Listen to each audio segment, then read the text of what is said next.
Amrita, you are here. Please jump on stage now. Hello. Hello, I'm not Pep, as you can see. Pep double booked himself. Yeah, no, I figured that. Yeah, you're Yeah. a different person. How are you? Yeah. We're doing fine. We're doing fine. Good. Moderating, yeah. Did you prepare slides or no? I actually did. Okay, awesome. Let's put them up. Click the share Yep. button. Fabulous. All right, yeah, I'll jump off and you can start. Okay. All right. Well, hi, everybody. This is such a great topic today, how to sell to marketers in 2023. And to be honest, nobody really knows, right? Like we're all just like throwing spaghetti at the wall and trying to figure shit out. So, let's do that together. I'll tell you what's worked for us at Superside and what are some of the things that we're thinking about. And hopefully there's some good takeaways here that you can apply to your own business.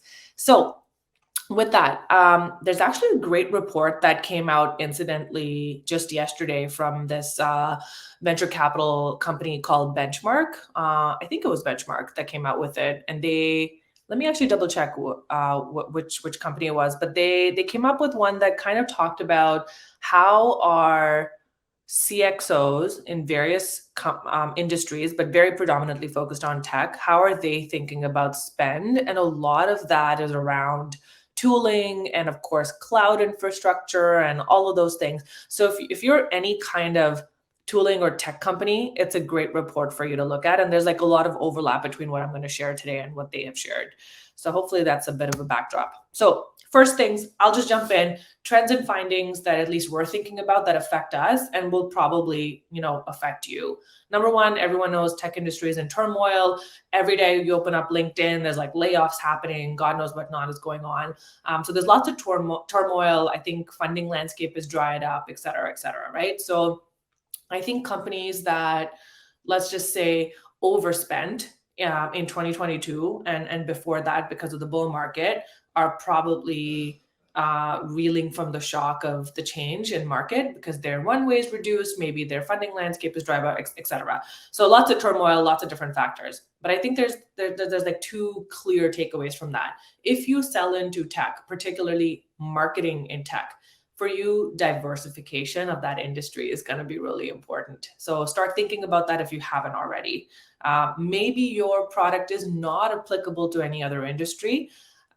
That's going to be a tough spot. So in that situation, number two becomes really important there, which is try to become a vitamin, not just a painkiller. You've probably heard this analogy a few times before, but what I mean by it is like really just thinking about how are you going to become this almost like value-added, extremely strategic product that will help companies grow and protect their market share rather than just a painkiller, which is like solving a very specific pain. I think both are important, obviously, but you might have more longevity when you're this vitamin versus a painkiller. So something that you can think about there. The second trend that we've seen is that a lot of, especially if you sell into mid-market enterprise, but enterprise in particular, they have these teams, entire teams that are often called procurement teams. And they often sit under like business operations or something like that. And they're usually centralized teams. These teams have way more power and way more responsibility than ever before because budgets have dried up and they want to make sure, companies want to make sure that there's due diligence happening and not every other, random department is going out and buying whatever the hell they want. So they're kind of like consolidating a lot of that. So think of procurement almost as part of your buying committee. So maybe you sell to marketing, but now procurement is there either as an influencer or the decision is actually procurement's and marketing is the influencer. So try to figure out what those dynamics are to each account you sell into. And in general, make procurement teams part of the buying committee. So multi-thread to them. If Vlad was just talking about ABM. If you have that as a motion in your company as part of your go-to-market, think about multi-threading to those teams. Think about marketing to those teams. Think about putting ads in front of those teams. And where possible, try to understand their mandate and really like pull them close and make them your BFFs, right? So an example of the mandate could be some procurement teams could be like, hey, this is really very much about cost reduction and we don't want overlapping tools in the company. Or it might be like, hey, we're only going to buy, tooling and tech or services or whatever that might be extremely ROI proven, and that's like the number one thing on their wish list, right? So try to understand their mandate and their evaluation criteria as much as possible and position and sell to that. And then the third thing is that obviously because of this consolidation of this tech stack, if you have overlap with other tools, let's say you're in a somewhat saturated space. Maybe I'll just use a random example. You sell conversational marketing or AI, right? Chat bots, et cetera, and that whole ecosystem. There's so many different tools. It's such a saturated space, and like different companies have dominance in different industries and all of this stuff. So imagine you're a company that sells to marketing, right? Maybe you're like a Drift and you sell to marketing, but your support team already uses something else that's very eerily similar. That's going to be a problem. So your best chance of success is like extremely clear differentiation, right? So try not to have too much overlap.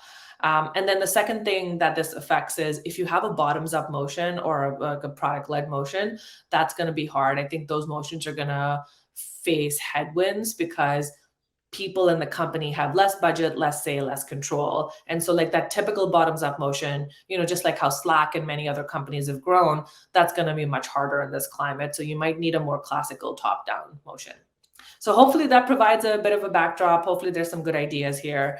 I've literally picked this next slide from our Superside marketing strategy deck. Like I've literally copy pasted it, no change. So this is just to kind of provide a window into how we think about our big bets, for how are we going to hit our revenue targets.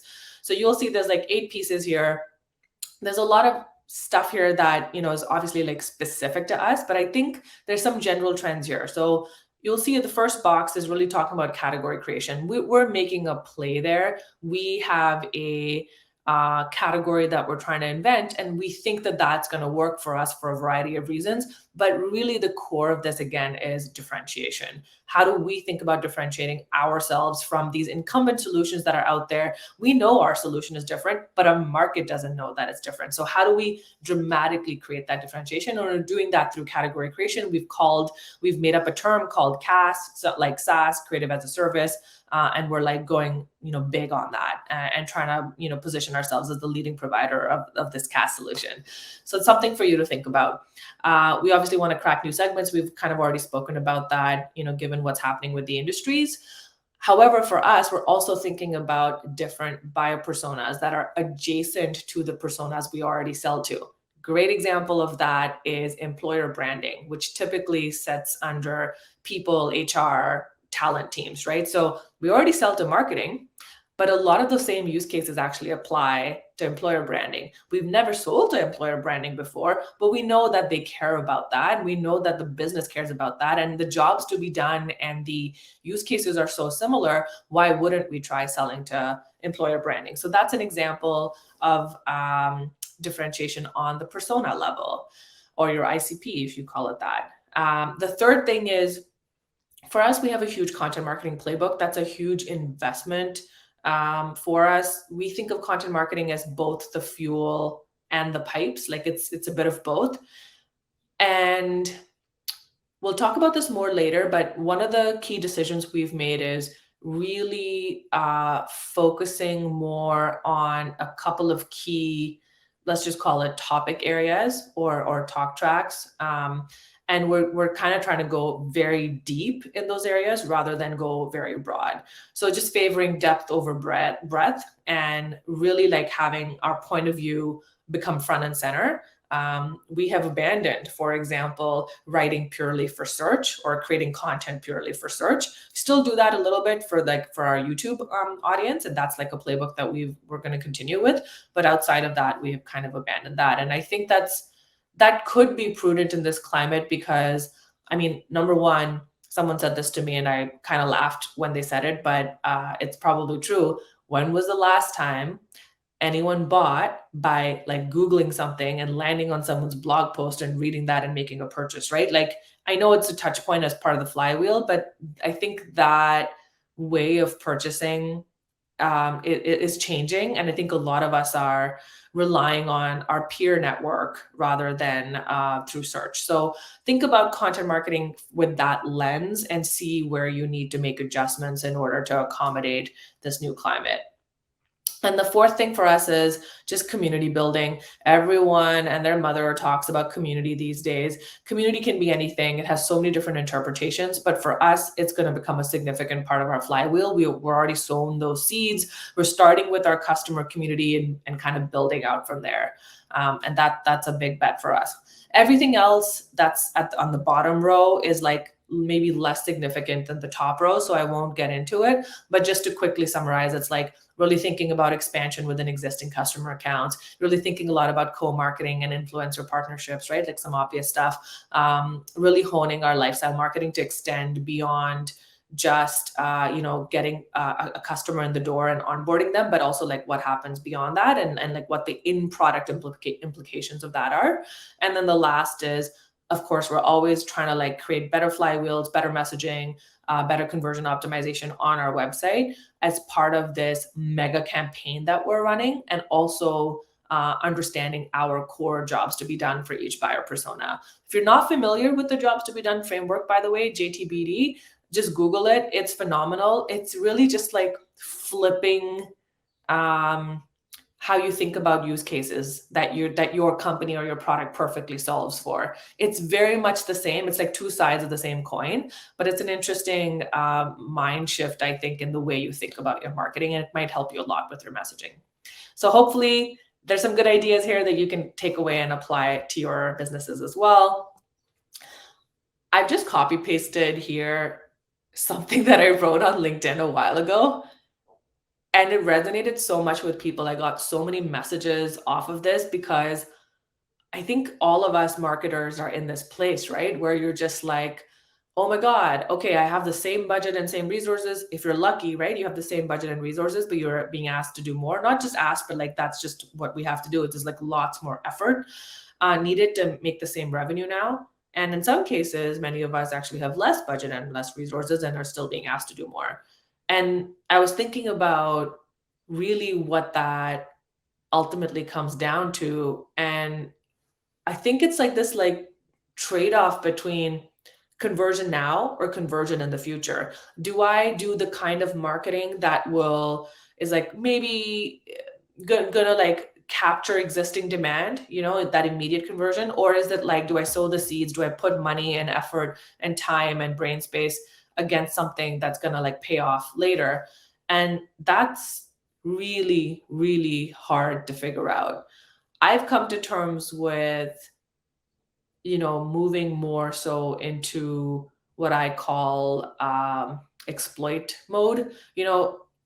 Different stages of your company growth will make you do different things. But if you think about just the two motions of exploration versus exploitation, like there are some things that you've probably already figured out and some stuff that's already working. Could be like an interesting funnel that you've set up, could be like a flywheel, could be like a little growth hack, could be just like a channel that you've just totally nailed. Like for us, like YouTube and Instagram is like just like working beautifully, like it's magical, right? And there's like a bunch of channels that are not working.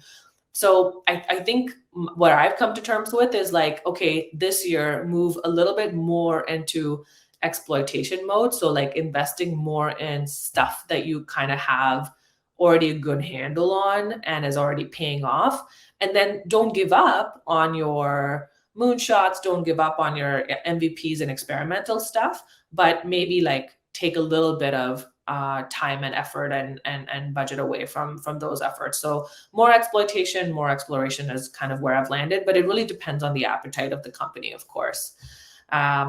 So I've put together like this list of like 3 rules that might help. We've already talked about the exploitation and exploration mode stuff. We've kind of already talked about differentiation earlier. So really thinking about positioning, really thinking about not just like positioning through category creation and messaging, but also through good design and great video, and how do you stand out, and how do you aid recall, how do you create a little bit of fun and joy and surprise and delight in your buyer's mind and your customer's day. It could be like a lot of little things. I'll give you like a random example in case it inspires you. Years ago, I want to say almost 2 years ago, we had this ad that we created that broke the grid on Facebook, and it went viral. It was like this little, we have this like, our brand is like kind of like this like out there magical space theme. And one of the characters in that universe is this like dog that's like floating in space, and he's got like this astronaut helmet on him. And we call him Astro Pup. Okay. So Astro Pup did amazing on this Facebook ads campaign, right? So it went viral.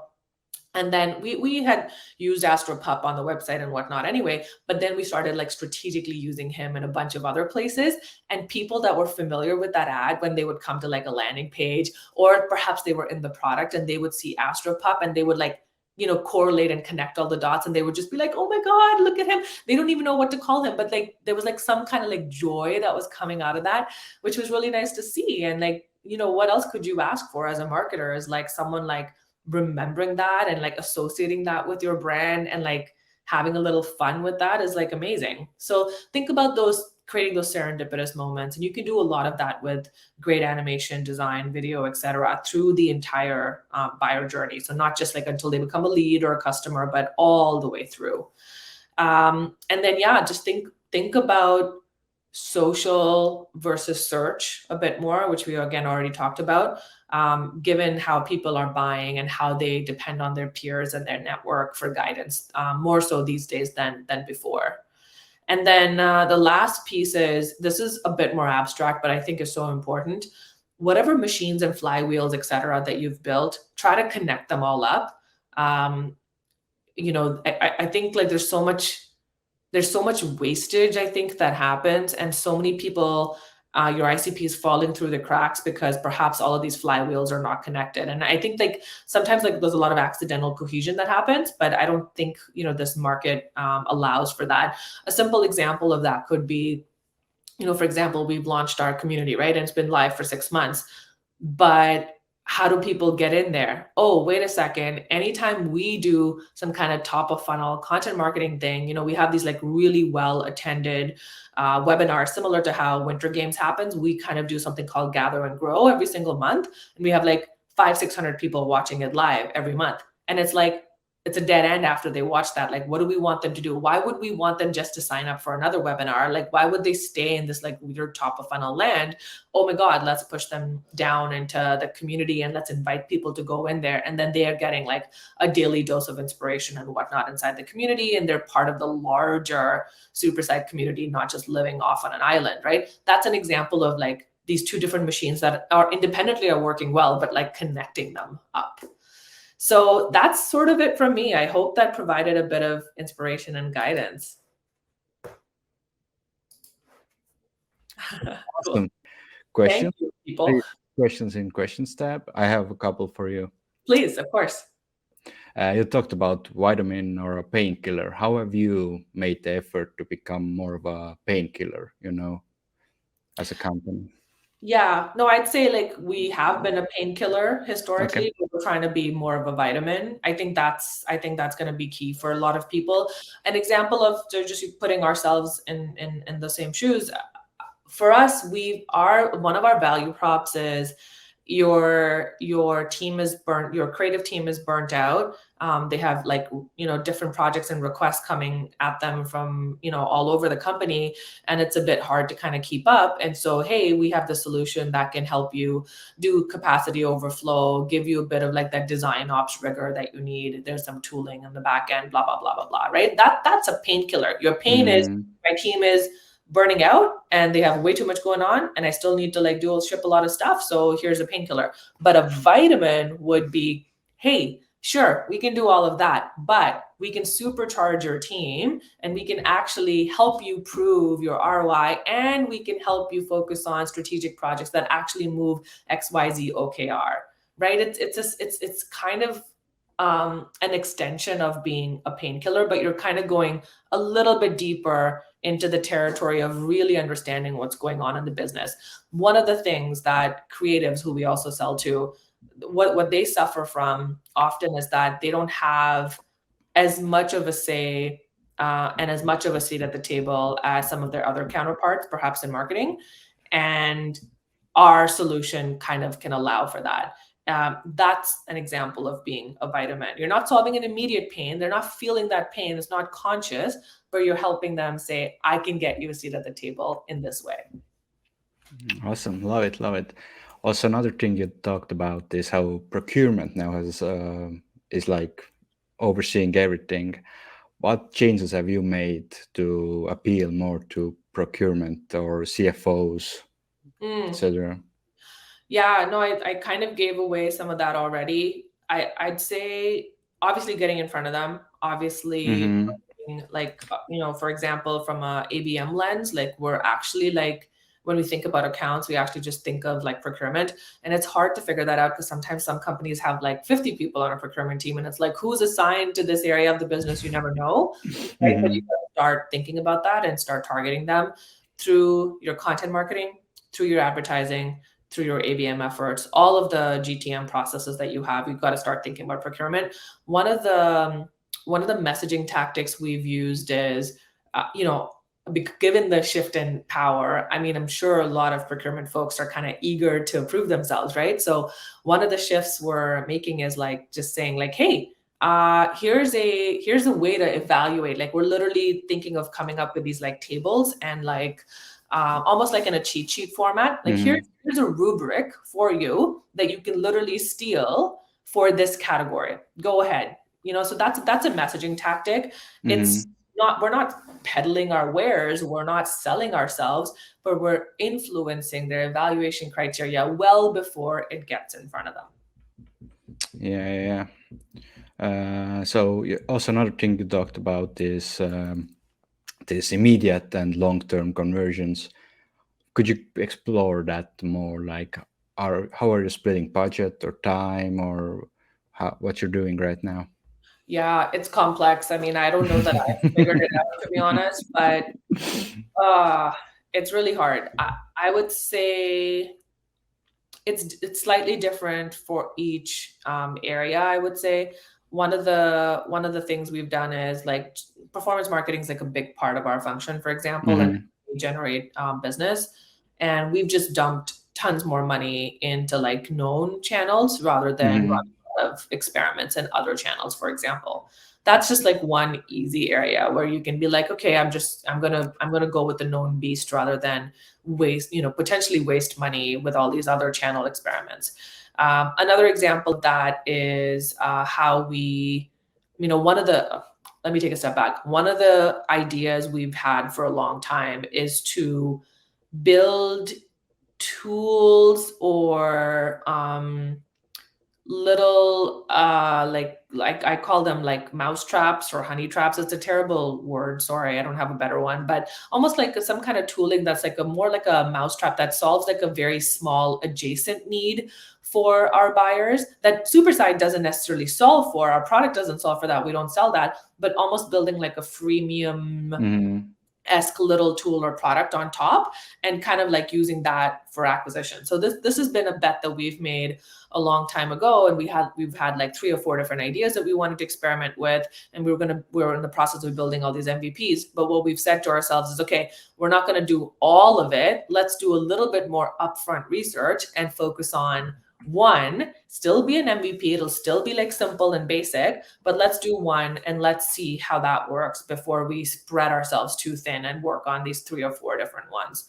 So that's also like kind of like thinking about, again, scale it before you nail it before you scale it, and like focusing on exploiting a bit more.